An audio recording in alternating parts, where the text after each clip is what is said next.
Welcome to the Black Belt Business Podcast. My name is Matthew Brenner, and today I'm with Samantha Mitling. If you haven't seen her on social media, it's all of her martial arts themed posts, super popular on there. I think, how many followers do you have, Samantha? Let's say on Instagram. 214,000, I think. So basically 213,000 more than I have. So a lot more. Really, really popular on social media. Really just like puts a great reputation for martial arts online. She's a competitor with the Amerikick national team. And in this episode, we're going to hear us talk about women in martial arts, what it's like growing a social media account as a martial arts influencer. We're going to talk about like careers in martial arts and a lot and see kind of where it goes from there. So Samantha, thanks so much for coming on. Thank you for having me. I'm super excited. So give us a little bit about your martial arts background, your quick backstory for people who haven't found you. But before you do that, tell us your account name on Instagram or TikTok, wherever you use, so people can find you while they're listening. Yes, so my Instagram is Samantha._Mitling, and my TikTok is just Samantha Mitling. You can go and follow me on there and just see all the martial arts related content that I upload.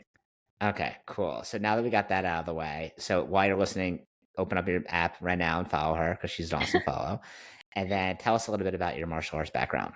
Yeah, so I started martial arts when I was 5 years old. I am now 19. So I have been doing martial arts for over 13 years. And I just fell in love with the sport immediately. When I was in preschool, there was a kid in my class who actually went to the karate school that I still go to now. And he would always talk about just how much he loved karate and the karate classes that he took there. So for me, I was like, this seems like the coolest thing ever. I want to do this. So I kept on asking my parents. I bugged them about it for like 6 months, and then they finally decided to let me try it, and I fell in love with it immediately. I guess I said that I wanted to be a black belt right away. So, and then everything just kind of continued from there.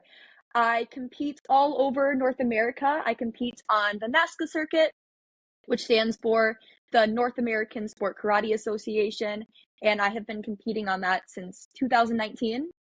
And with that, I have gotten 5 world titles. I've won multiple overall grand championships, divisional wins, and competing is one of my favorite things about martial arts. And along with that, I also am a martial arts instructor. I have been doing that I've been helping out since I was 15 with teaching, and that's also one of my biggest things that I like to do with martial arts. So Kind of my background. how many days a week are you teaching? So I teach evening classes at my karate school 3 days a week. And then on the other, pretty much 7 days a week, I'm teaching, because then the other days I do like private one-on-one lessons and coaching. Cool. And is that specifically for students at your school, or do you do online stuff with other people who want to compete? Or I do both, yeah. So I do some for our karate school students, and then I do actually a lot of like virtual Zoom training. Have Mm. students you, from all over. you are like the dream martial arts student for an instructor. Like you like bug your mom or your parents to be like, I gotta go join. Yeah, I want to be a black belt right away. Like you're Sounds so the like fun. yeah, and then like you obviously compete in it and take it like way more seriously than the average person. Like I'm sure that you're a shining star in your school, and your instructors are all super proud, like super happy to have you. I think every school has got hopefully at least one version of someone like you, right? Who like just like loves it so much. It kind of encompasses their life. It makes their instructors really proud. So how did you end up becoming such a popular social media account? Like when did that actually happen? Yeah, so my social media account started to really grow in 2022. And the funny thing about that is I had I had started social media end of 2019. Mhm. Um, I really wanted Instagram, and my parents told me that I could get Instagram if I won this certain division at a tournament.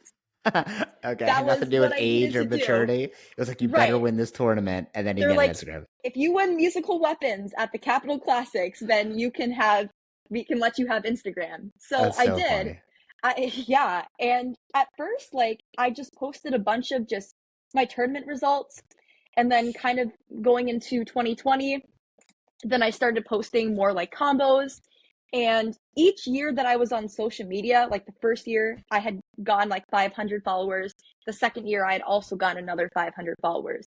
So then my goal going into 2022 was I wanted to double that and get 1,000 followers that year instead of 500. So I started posting like crazy. I posted like 4 times a week, and I did a lot of combos. Then I started doing some tutorials and some like inspirational videos, like 4 different releases that you can learn or different stuff that you can add into your form. And then one of my videos went viral, and I think it got close to 1 million views. And then from there, it just kept on growing. What was And that then one about? it was one of those inspirational videos of like I think like 5 different releases that you can do, and then it just kept on popping off from there. Isn't that more of a tutorial? Like 5 releases you can do? Like to me, that'd be a tutorial more than like inspirational.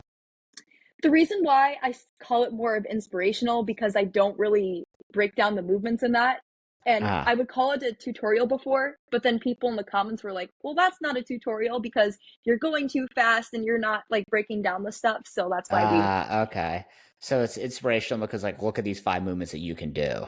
yes. Okay, very cool. So were you surprised that that video is the one that went viral, or did you post it like, oh, this one's hot. This is gonna get traction.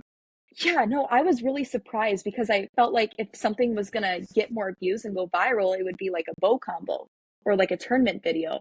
But then it was just something like different releases that you can do. And then boom, a lot of people loved it. And then it went viral. And then my social media just took off from there. So if you have like a one viral video, it gets like 1 million views. How many followers does that actually equal? Sometimes your videos can get like a million views and then you don't get very many followers from it. It's really weird how that works. When my first video that got over 1 million views, or not over 1 million, when it got close to 1 million views, I had gotten about 8,000 followers from that video. Oh my God. And what were your parents thinking? Like all of a sudden, like they're like, oh yeah, you can do Instagram. It's cool. Like, I'm sure they didn't expect it to be a extremely highly followed account. At least not that maybe that quickly. Right. What was their response to that? Were they worried about you? Like, oh my God, she's like too much attention or something? I don't think they were necessarily worried about me. I think it was more so they didn't quite understand like social media and just kind of how that worked. So when I was like, oh, like I just gained 8,000 followers and I had a video that got like close to 1 million views, and they were like, okay, what does that mean? Like, I think they just didn't quite understand at first, but What was your reaction? it was really like overwhelming and really exciting because, like I said, I had set a goal for myself where at the end of the year, I had wanted to gain 1,000 followers, and then this had happened in just 2 months, like that video going viral and everything like that. But at the same time, it was also really overwhelming a bit because then more videos kept going viral after that. And that was like my first time really experiencing like the hate and the negativity from social media. So trying to figure out how to navigate that for the first time, especially as a 16-year-old girl, is not always the easiest thing. But I was super excited about it. What about your friends? Like, is there I don't know jealousy from your friends? Like, oh my God, her account's blowing up out of nowhere. I think, see, a lot of my friends don't really do much on social media. So because of that, I don't think there really was that amount of jealousy Wait, how because is it that just wasn't. possible? You're a teenage girl, not all your friends don't have social media, or they don't use it as often? Is that just your They friend group? they use social media, but I don't think they had any intention of growing it. It was Okay, more yeah. like they would post like their pictures of like going to the beach and like things like that instead of me trying to grow it. So I think they were happy for me. They were excited for me. I was grateful for it. That's great. You have a supportive group. My social media is, I mean, not even close to as impressive as yours, but I always tell my friends like my social media is really not designed for you. Like for like a friend who's just like doesn't do any martial arts or doesn't run a Mhm. business, like which is a theme of mine. Mhm. like I don't know why you'd be interested whatsoever. Like my stuff is probably Right. pretty boring, right? It's designed for martial arts people or for Mhm. people who run a martial arts business.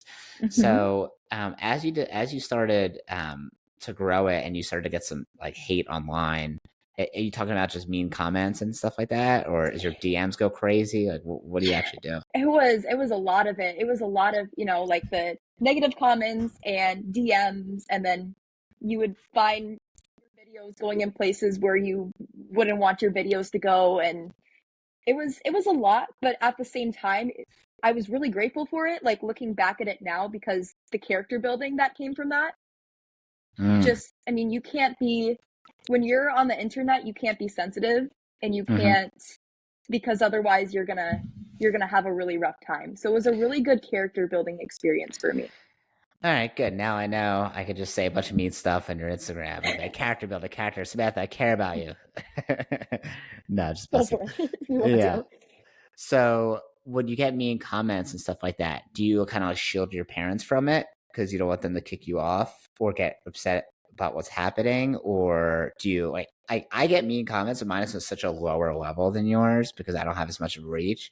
So when I get a mean comment, also I'm like a grown adult, but like Mhm. I screenshot it and I save it in a folder. Because I think when they're funny. If it's just like super something just like horrible and it's like Mhm. not tasteful at all, then obviously I don't. But if it's like a good dig and it's like actually a funny joke, I'm like, oh, that person got me, right? Like I got this one that I love. Like the guy said, he said, "This guy sounds like Squidward and SpongeBob had a baby." And I'm like, Oh ooh, my. I'm like, that's mean, but kind of accurate. Like I can see that. So I kept that one, right? So like, how do you actually, I guess, like stomach it? Or, like, do you respond or do you just ignore it? Yeah, I thought that was really interesting that you brought up about screenshotting that stuff and putting them in a folder, because I've done the same exact thing and I still Yeah. do it sometimes, where I feel like a lot of times now I don't always go through comments, but like I'll see some comments mostly on like TikTok and YouTube that are actually a really good roast. I'm like, huh, that was actually kind of funny. You Yeah, yeah. actually have a really valid point here. Um, I mean, I a few months ago actually, I had done this little series on TikTok where I would go in and kind of like rate some of my hate comments, Oh, that's a where good I one. would read like some of my hate comments and then I would just kind of like rate them a little bit. And I don't know, I feel like it just kind of sheds light on the situation a little bit, but then also shows that that kind of stuff doesn't bug me anymore, really. Like it doesn't get on my nerves.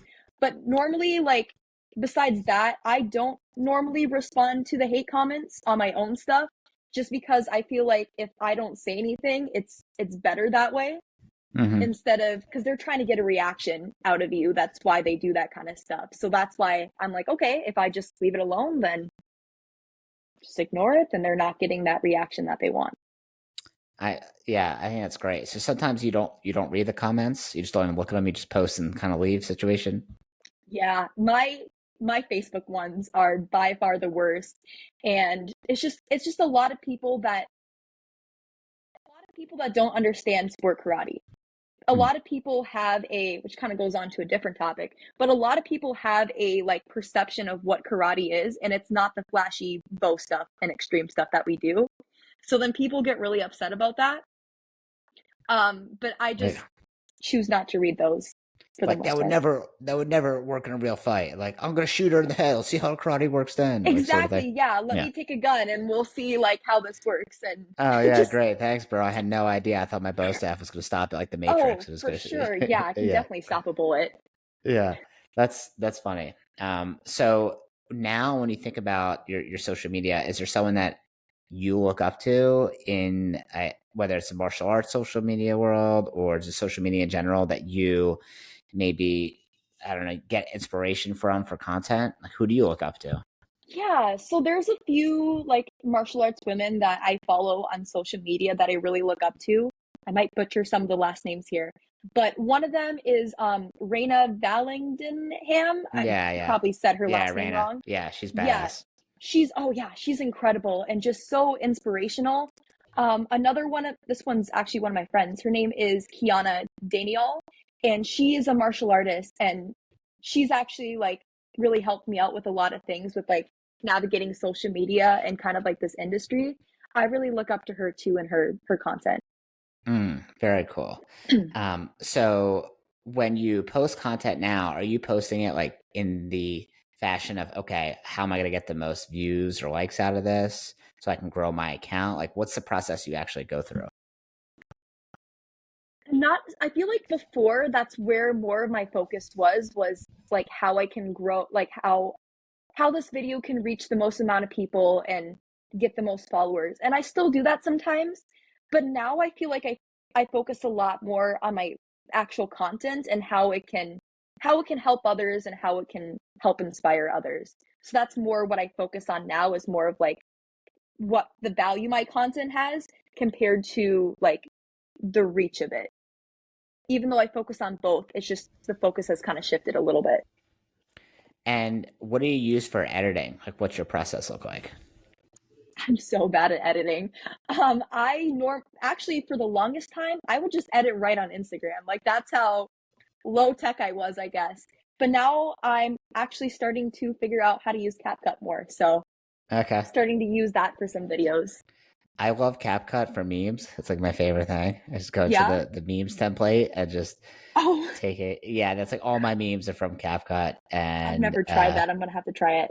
yeah, I bet you people go crazy for it. Honestly, like none of my podcast posts or I don't know, videos have gotten necessarily a ton of views or likes, but the ones that do, like I have a couple that have like, 100 shares or whatever Yeah, on Instagram.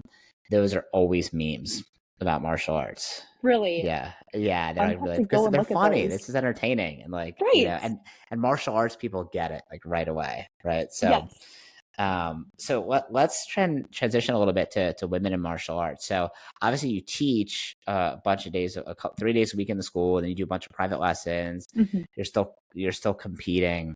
How do we get more women or more girls doing martial arts?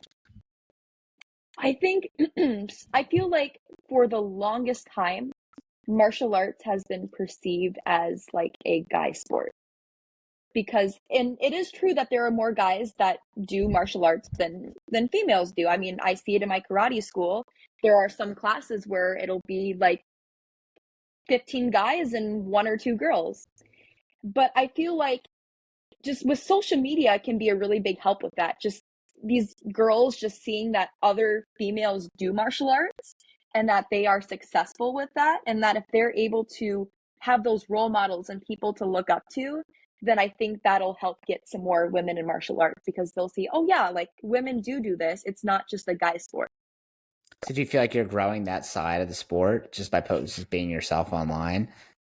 Yeah, I think so. I've gotten DMs from people that are like, yeah, I never really like I wanted to do martial arts, but I was really scared to do it because I felt like it was more of a guy sport and that I wouldn't fit in. But when I started watching you and seeing you do martial arts, like it made me decide to try it and sign up. And that's what's most meaningful for me about what I do. So most of the students that you teach, whether it's in the school or your private lessons, are they mainly like girls or boys? I have an equal mix of both. And then, so even in like your regular classes, it's not like your girls are like heavy. Your class is like heavy girls because like those are the ones that like I gotta get to Samantha's class. You think it's kind of equal? For I would say for our karate classes, I would say that for the most part they are more guy heavy than girls. But we have had, as of recently, we have had it flip the other way, where we have some classes where it's more girls than guys, which is just like it's awesome to see that shift from as long as I've been doing martial arts. Yeah, I think the other part of it is when they see people like you as a teacher in class, like they need someone to look up to who's Yes. female and not just all male instructors. Because a girl is not gonna, 9-year-old girl is not gonna look up to someone like me as they would the same way they would look up to someone like you. It's just different, Right. right? And And it's sorry, go ahead. I was gonna say our founder of the program that that I grew up with, like Action Karate, which is also the one I own locations with. Okay. Our co-founder is there's two founders, my brother Solomon and his co-founder Jacqueline. Jacqueline Razai, and the fact that she's like the head of like the program of like, a franchise of 30 plus schools, it's so much more empowering for women to not just teach but also own a martial arts school, right? Which Yeah. like 30 years ago would be crazy. Like you would never, 40 years ago, like that wasn't really a thing. Like I Hmm. think some people, I'm sure there were a few, but I think with the having a woman in charge or in a leadership position and sharing on social media, like how it actually impacts you to be doing martial arts, and how you can make it cool, right? That's also Right. another part of it. Again, make it cool. If it's not just like a sport for like nerdy boy teenagers who read comic books, then other people are going to want to do it, right? So I think that you show that off is awesome. Thank you. Yeah, I really appreciate that. I know, so when I started martial arts, my head instructor at the time was a female. Mhm. And to me, like, that was really inspiring because it was like, okay, like, you see a lot of guys do this, but females also do this too, and they can also be in a leadership role like that. And I think that really did, like, make an impact on my martial arts journey and career. Hmm. So do you think you want to grow your social media account and make that like a full-time thing, or do you think you want to run a martial arts school yourself or teach, keep doing what you're doing now? Be like, what do you actually want to do, you think? Yeah, so I mean, I've been actually asked this quite a few times. I love teaching, but running a martial arts school, I don't know if that's something that I would like to do. Like, Yeah, being an instructor and out on the floor and everything, great, love that. The whole like management and business stuff, like of the martial arts, I don't know if that's something that I would really like to do, but who knows? Who knows? Maybe like 10 years down the road, something will change with that. I would like to do more with social media. That's what I've been really working on lately is just trying to continue growing that and just trying different outlets with social media, the different things that you can keep on doing with it. And I've also had interest in doing stuff in the film and entertainment industry, like related to martial arts. cool. Like Reina, like be an actor on a Yeah, set for like Cobra Kai or something. yeah. I just saw her and a whole bunch of other martial artists were in the new season of Cobra Kai, which is awesome. Yeah, Victoria. I'm gonna mess up her last name. Victoria Sambo or Stam. I might be messing it up, but she was The in it too. name sounds familiar. Awesome account. You have to follow her. I'll send it to you afterwards. Definitely. Maybe you already do, but she was on my podcast too. She fought um, in the Olympics for Puerto Rico Oh, for Taekwondo. She's also badass, and she was also in Cobra Kai, and I think just more really? now getting involved in the acting side. So maybe I'll connect you guys afterwards. Maybe she can be like a Yeah, resource or helpful in that area. that would be so Because you guys, cool. She um, seems like a really cool person. yeah, she's awesome, and talking to her was great. So tell me now that if you're going to grow your social media, like what does that actually mean? Does that mean do sponsored posts? Does that mean you do more teaching gigs across the country? Like, what does that actually look like, you think? And you might not have the answer now, right? But I'm just curious what you're thinking. Yeah, I've been putting a lot of thought into that, and both of those things are both things that I would really like to do more. I feel like with social media, where you make the most, like you see those big influencers and content creators, where they make the most money is from the sponsored stuff that they do, from like brands, them advertising different brands and their products and stuff. That's how they make the most amount of money. Um, it's a little bit tougher for me to do sponsored stuff like that because my niche is so like specific. So for me to do something sponsored, it has to be like in order for my audience to relate to it, it has to be related to what I do, which is tough when you're like with just doing martial arts and like specifically bow staff. Mm-hmm. It can be a bit tougher that way.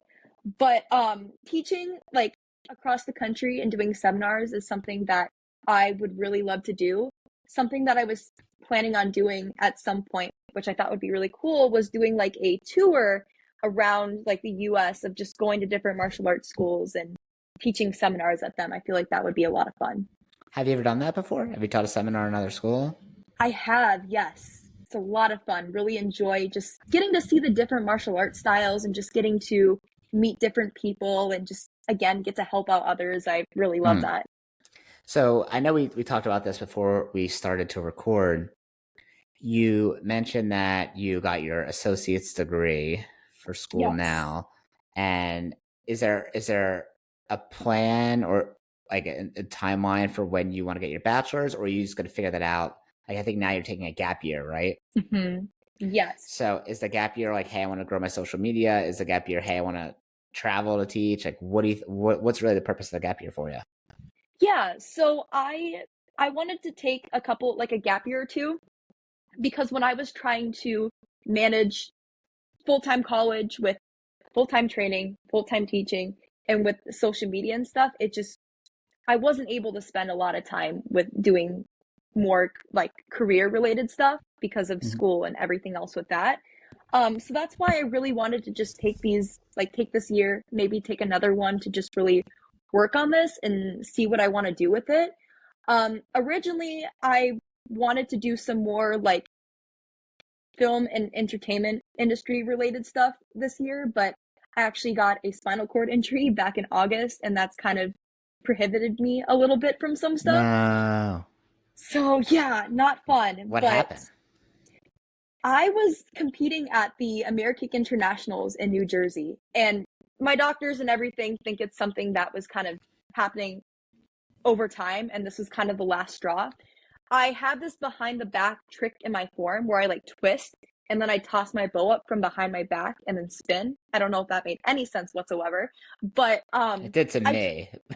okay, that's But that's good at yeah, least. that's good enough. Yeah. Yeah, and I must have just twisted wrong. I don't know like what exactly happened, but then I got this really intense pain in my back and then my arms and legs just went completely numb. In the competition, Yes. did you stop or you just kept going and then I decided I had another division that night and decided that I was gonna try it, which was not smart because when you can't feel your arms and legs and you're trying to go fast, you start falling all over the place. My yeah. bow went flying too because I couldn't feel it. It was yeah, but still recovering from that. Damn. Okay. So then so if you're taking a break from school, that means you can focus more and or you're injured, so you're not focusing on competition right now. I have a competition in 2.5 weeks that I've been really working hard at to I've been doing like 2-3 hours of PT every single day for the past 3 months. And the amount of like progress and recovery I've made since then is just incredible. I just still can't like do flips and jumps and stuff that you would need for the film and entertainment industry. Got it. Okay, so good enough to compete in a martial arts tournament, but not necessarily to be like a stunt actor or something. Yeah, Okay. unfortunately. Is there any pressure from, I guess, like family or maybe just internal pressure of like, oh, maybe I should just get like a regular degree and from school and move on?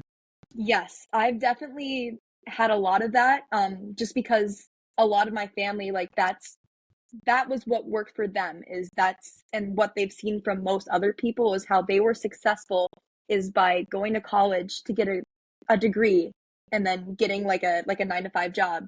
But that's just something that I never really wanted to do. Like I did well in school, but I just wasn't passionate about like I have a psychology I'm working towards a psychology degree, but I would much rather do something with martial arts and whether that's with teaching or content creating or film and entertainment industry, whatever it is, that would be more like fulfilling for me and something that I would want to work more towards. So it is definitely tough though when people are like, well, no, you should go to college just to get a degree, which I agree it is a good thing, but I want to try to work on this stuff first, see how that takes off. Okay.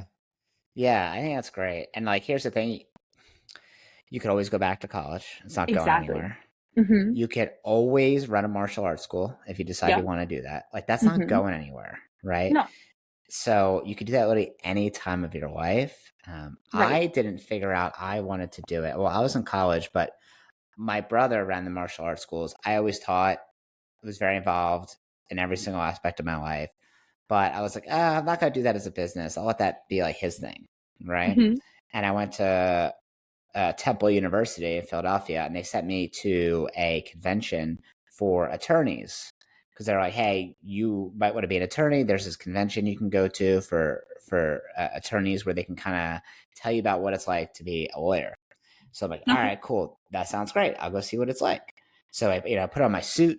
I get the train downtown. I'm like, "All right, it's gonna be awesome." And I just wanted to be an attorney or a lawyer because uh, I thought it was like a very like highly respected job, right? I was like, oh, Mhm. a lawyer, fancy.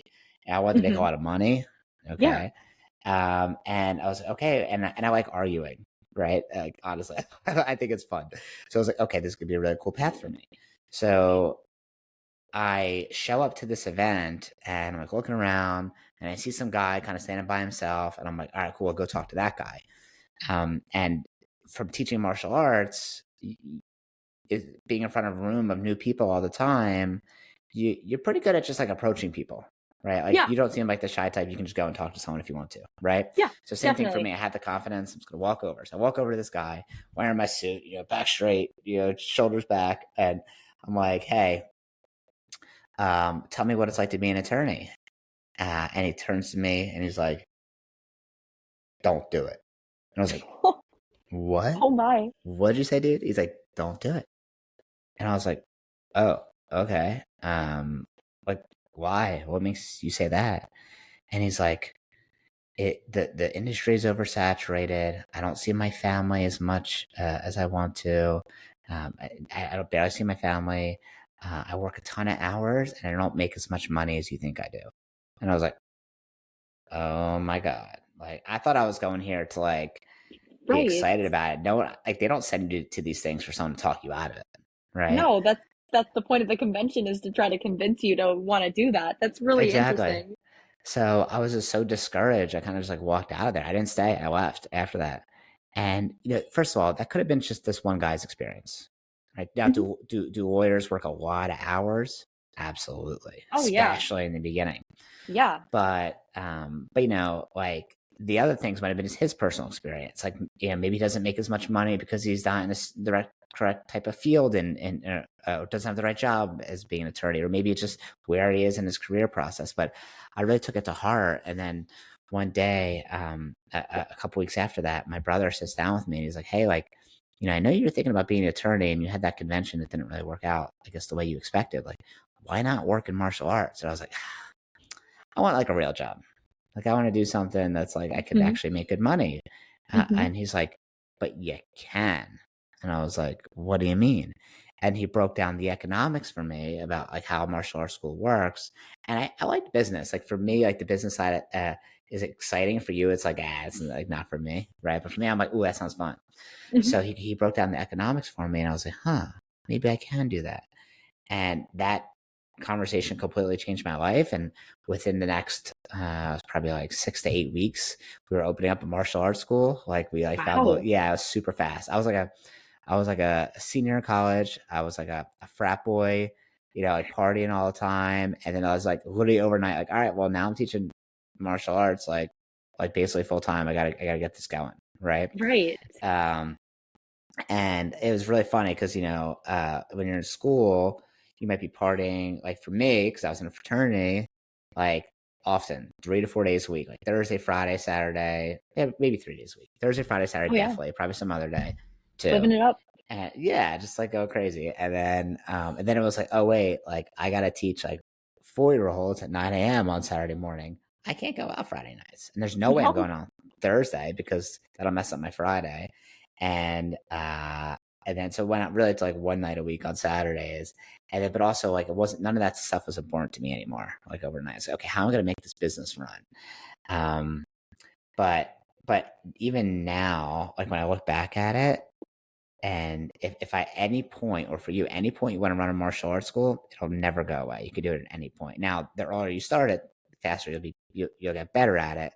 But Mhm. like being an actor or a stunt actor, like you kind of have a limited window, You right? do, Yeah, like you can't really do especially that with starting stunts. at 45, right? Right. But you have a skill set that no one could take away from you as being an instructor, being charismatic. So I think the order of you doing things and like you being like, yeah, I don't care what people say about a regular job. I'm just going to go for this. Like, just do it. Who cares what those people say? Like, just Right. ignore them. And I mean, what's the worst thing that happens? You go for something, and if it doesn't work out, then it doesn't work out. But you're not gonna know unless you try. So that's kind of the mindset that I have with that too. Yeah, I love that. Um, so when you're growing your social media account, is there any like for people who are listening, maybe they want to grow their school's martial arts account, or they want to grow their personal account, like let's say like me. What do you have like certain tips or tricks that you generally like to follow that are like, hey, these are some things that you should pay attention to or focus on to make sure you have long term like really good growth? Yeah, definitely. So I feel like the biggest shift for me with my Instagram growth was when I started realizing the kind of content and stuff that people like to see. So the videos that were doing the best. And then, so for example, like when I was telling you earlier, those like inspirational, like tutorial videos, I started doing a lot more of those because that's what people seem to like. And then if people like content, a lot of times they will continue to rewatch them, they will save them, they will share them. And that all that stuff is going to really help boost your videos and just your overall like Instagram page. So I would just recommend keep on posting the stuff that your audience likes, so the ones that gets the most engagement, and just try to tap into that kind of stuff more. Cool. Yeah, I have a Instagram coach right now that's helping me. She's like a friend of mine. She's an Okay. author. I think she grew her social media account like 100K. Like she had like I think six, and now it's like 100 over the last year. Also Wow. like a yeah writer. She's super cool, and she's helping me personally. I'm helping her with her sales and like business stuff, and Okay. she's helping me with the social media side. And Works. her homework for me was go post 3 times a day for the next 30 days, and then and then she gave me a bunch of templates of like things that have worked well for her, and then she's like, okay, at the end of the 30 days, we'll see what worked well, what didn't, and then we'll just post more of the things that did work well. I like we'll have like an idea at least of like what is the content you should replicate. So it kind of sounds like what you had, where it's like, okay, I did a bunch of things, Yeah. found some things people really like. Okay, do more of that. So you can tell the same story, same idea in a different way over and over and over and over again. Yeah, I Um, think that's a really good approach too. And also just with posting 3 times a day for 30 days, that's a lot of posting, but it does so help like much. I hate it. I getting hate it is a it. lot Save trying me, to Samantha.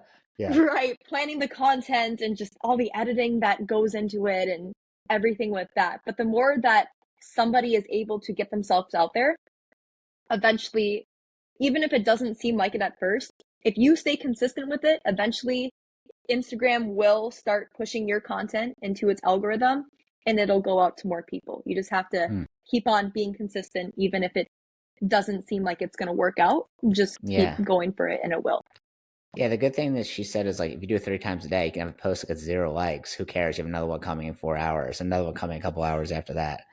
Right. So it doesn't matter. And I'm definitely makes me feel a little bit better about it. Hmm. What I'm best at though is like writing.